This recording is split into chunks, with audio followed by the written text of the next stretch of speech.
पहिली आपली परिस्थिती कशी होती? एकदम नाजूक परिस्थिती होती. आणायचं कुठेतरी मोलमजुरी बैलांनी आणि मी करायची, मोलमजुरीवरती चाललं फक्त होतं. मोलमजुरी करायची. शेळी पालनाने आपल्या आयुष्यात खूप मोठी प्रगती झाली. हा, लय मोठी प्रगती झाली. नमस्कार मंडळी, मी सूरज मुके तुमचं फार्मिंग बाबाजी यूट्यूब चॅनलवरती स्वागत करतो. तर आता आपल्याबरोबर बघताय बाबा आहे, हा आजी आहे आणि यांचं हे शेळी पालनाचं शेड आहे. शेळी पालन त्याचबरोबर मेंढी पालन हा फक्त एवढाच व्यवसाय करतात. हे टोटल त्यांचं जे क्षेत्र आहे, चाऱ्याचं क्षेत्र, हे शेडचं क्षेत्र 15 गुंठे पूर्ण टोटल. आणि ह्या 15 गुंठ्यात पूर्ण शेळीपालन चालतं. पूर्ण बंदिस्त शेळीपालन आहे यांचं. माझं नाव ज्ञानेश्वर भागवजी थोरात, मुक्काम पोस्ट कळंब, तालुका आंबेगाव, जिल्हा पुणे. Mobile number 9970585609. शेळीपालन बघतो आता शेड जुनं शेड आहे. कधीपासून करताय तुम्ही शेळीपालन? हे माझं 2018 पासून चालू आहे. पहिले गावठी शेळी पाहून पाहिले मी 7-10 वर्ष, पण त्याच्यामध्ये काही उत्पन्न झालं नाही. त्याच्यामध्ये उत्पन्न झालं मला थोडा अंदाज आला का आपण व्हरायटी बदलली पाहिजे, म्हणून मी शिरोईक वळालो.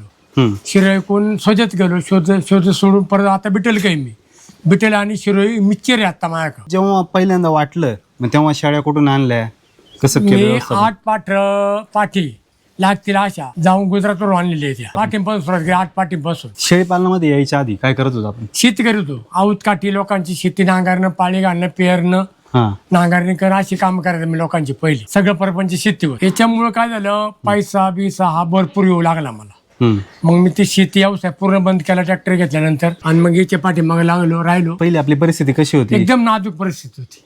पहिली आणायचं कुठेतरी मोलमजुरी बैलांनी आणि मी करायची, आणि नंतर फोटो करायचं. असं होतं. मोलमजुरीवरती चाललं फक्त होतं. मोलमजुरी करायची.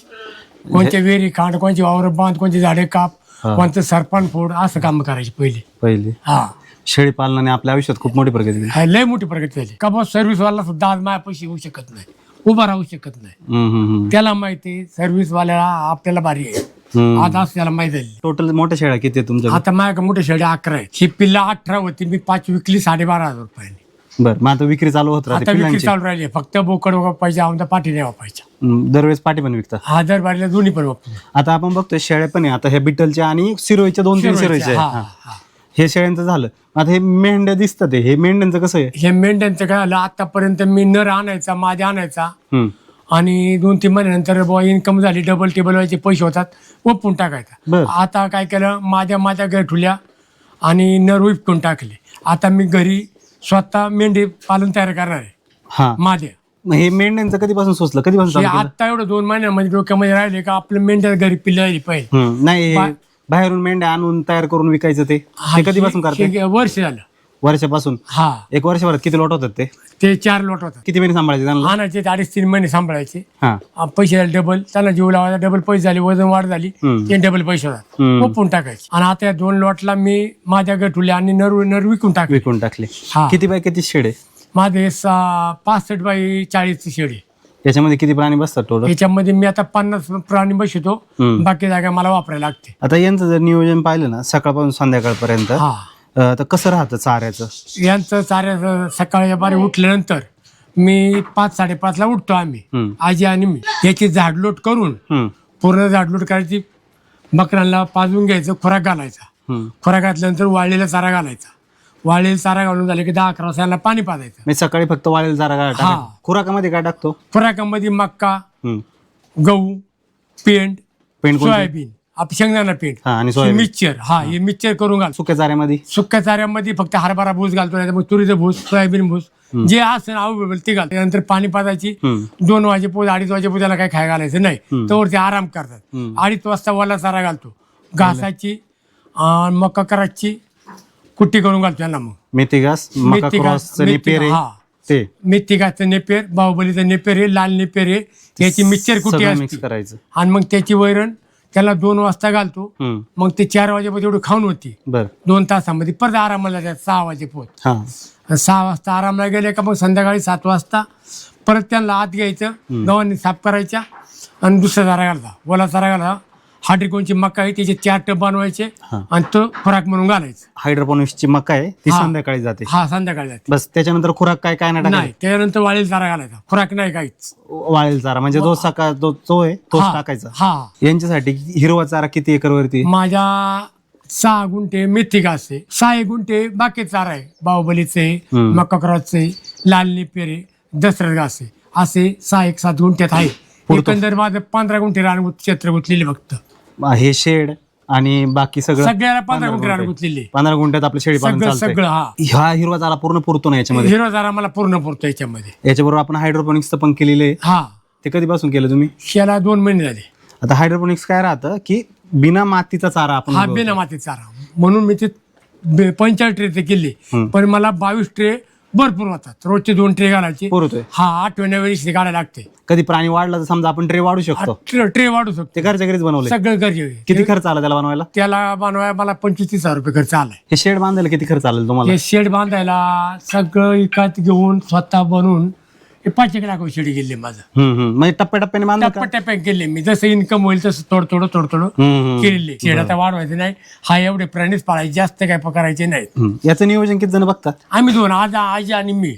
तुम्ही दोघच बघता? हा दोघच बघतो, आजी आणि मी. आतमध्ये आता बघितलं ना कोबा फक्त आपण इथं फिरतोय का? फक्त कोबा फक्त मध्ये गव्हाणी मध्ये कोबा आहे. मधीच केलाय कारण चारा सांडतो हा. त्यावेळेस ते मोताडा गोमतार बिनपर लेंडीमध्ये जमा होऊन परत खाता येत नाही. एवढ्या पुरता कोबा केले. त्या आतमध्ये का नाही केला? आतमध्ये केल्यानंतर काय होतं, कोबा केल्यावर 2 शेड्या बसल्या, एक शेड उभी असते.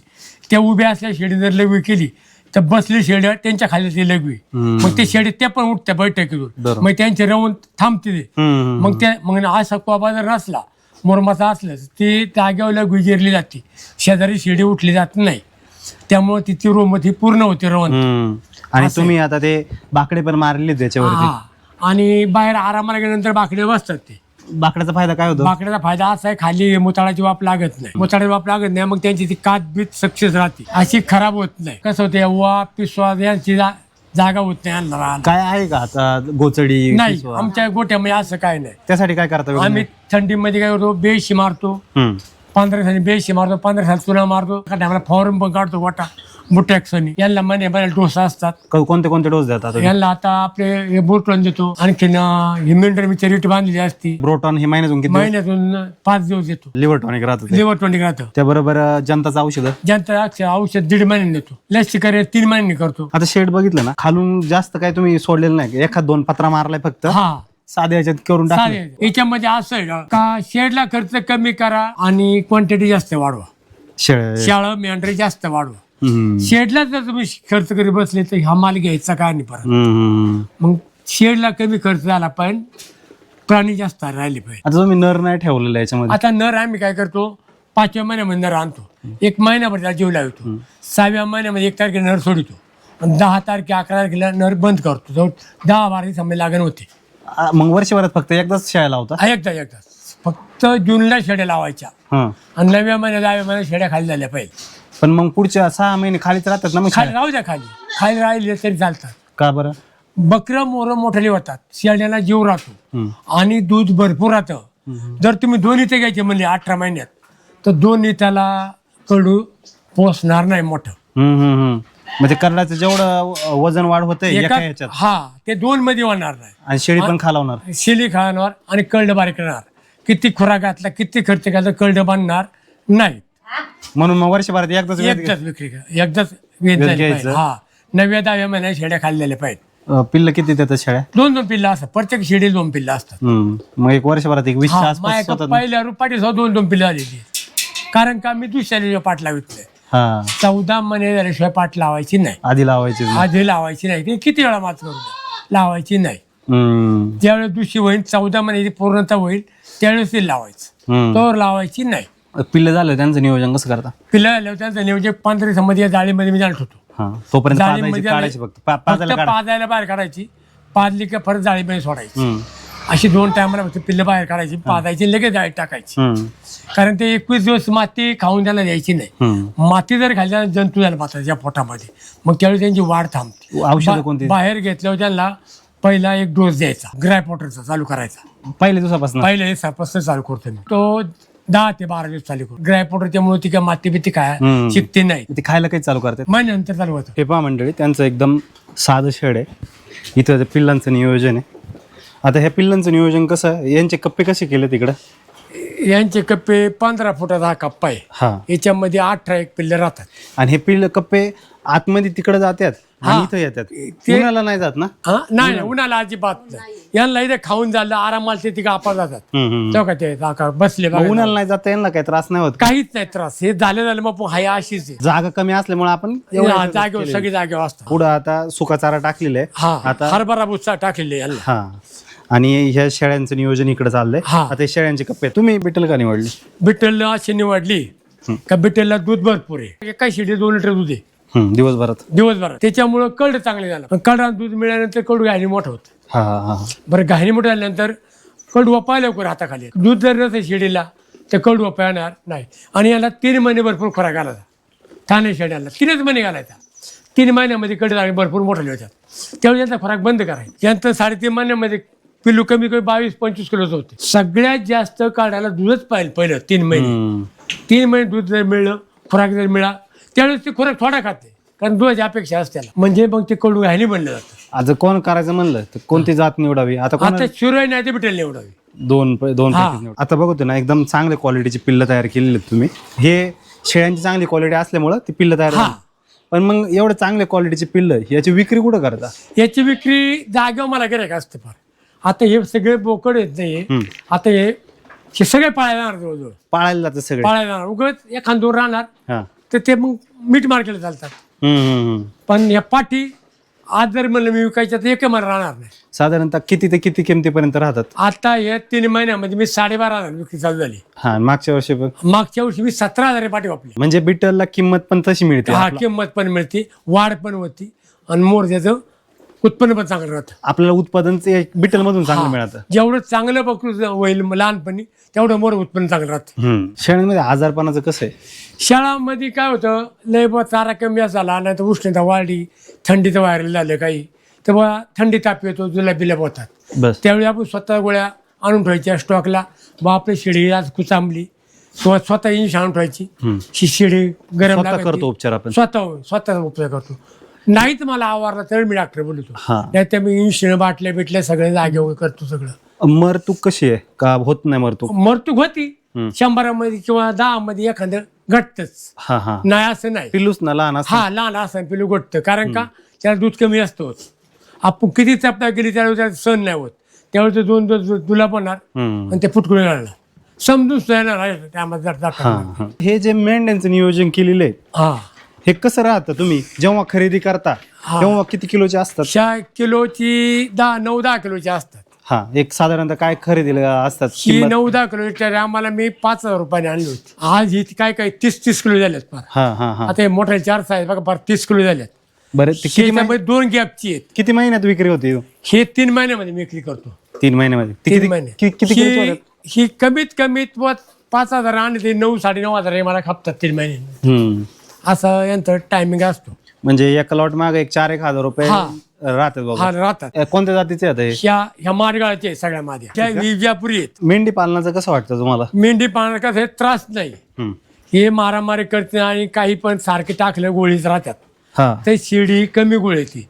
त्यांचे उष्ट राहिले. माझी क्वाकर सगळी क्वाकराला मी आणून टाकलं. काही क्वाकरी मला खात. मग याच्यामध्ये फक्त माझी 10% नुकसान होतं चाऱ्यामध्ये. आता सध्या सगळ्यांचा खोराक बंद आहे. फक्त क्वाकरांना बारीक आलेला क्वाकरा चालू आहे.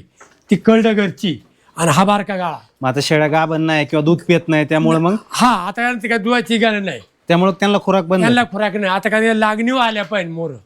आता यांना खुराक चालू उपयोग नाही. आता दूधही नको आपल्याला. सुका चारा विकत घेता? हा, सुका चारा अख्खा विकत असतो.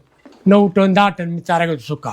3 टन हरभरा घेतो, 3 टन सोयाबीन घेतो, 3 टन तूर घेतो. एक वर्षभरात विक्री काय काय करता शेळ्यांमध्ये? पिल्ल सरासरी 20-22. एक साधारणतः त्याच्यातून उत्पादन किती निघतं? ते साधारणपणे 14,000. आता गेल्या वर्षी बकरी मी 17,000 रुपये पाठी वापरल्या. आणि बोकड 15,500 वापरले.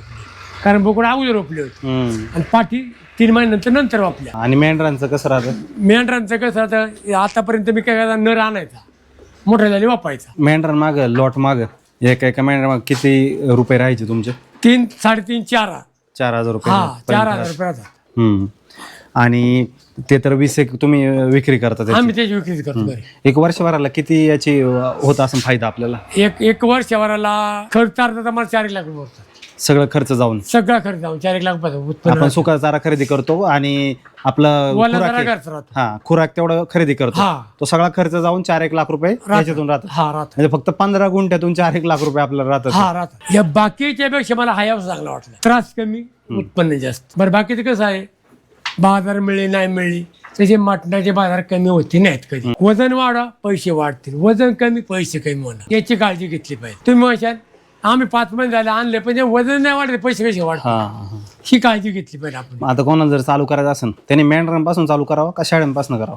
ते कसं राहते त्याच्या मनावर राहणार नव्हते. आपण जरी किती म्हणा बाई आम चालू करतो, मला नाही मला शेड तुम्हाला कोणतं फायद्याचं मला आता सध्याच्या काळामध्ये त्रास कमी याच्यामध्ये मेंढर पाहिजे. मेंढर फायद्याची वाटत आहे. हा आणि मेंढर मारामारी नाही करत, ते शेड्या मारामारी करत. लक्ष ठेवायला लागत त्याच्यात. सारखं लक्ष ठेवावं लागतं. समजा शेळ्यांपासून सुरुवात करायची असेल गाभून घ्यावा पाठी घ्यावा का? नाही पाठी घ्यायच्या 10 महिने पाठी घ्यायच्या, 4 महिने घरी शूट करायच्या आणि नंतर त्या लावायच्या. साधारणपणे 10 घ्यायच्या, लय नाही घ्यायच्या. एक नर आणि 10 शेड्या, लय घेऊन उपयोग नाही. त्याच्यामध्ये कॉन्टॅक्ट सापडले पाहिजे आपल्याला, हा. आपण काय करतोय आणि हे बरोबर होतंय का 10 शेड्यामध्ये. आणि मेंढरांचं मग करायचं म्हटलं तर मेंढर तेच घ्यायला पण 10 घेतली पाहिजे. बारीक घ्यायची 2.5 महिन्याचीच घ्यायची, हा हा हा. मग ती शूट होत. मेंढर त्यातले मोठी घेतली तर ती जागेवर खात नाही. पिल्लं घ्यायची मग आपल्या इथं सेट करायची बंदिस्तला हा आणि मग तुम्हाला जर पाळायची असेल पुढे लावायची नाही तर विक्री करायची असेल तर विक्री करू शकतो. हा विक्री करू शकता. बरोबर. पण तुम्ही मोठाली आणली तर ती शूट होणार नाही, ती खाणार नाही. तुम्ही त्याला काही काय घाला ती वाळूणार, कारण त्याला फिरायची सवय असते. बरोबर बरोबर. खूप चांगली माहिती दिली आणि तुमचा व्यवसाय खूप चांगला करत आहे.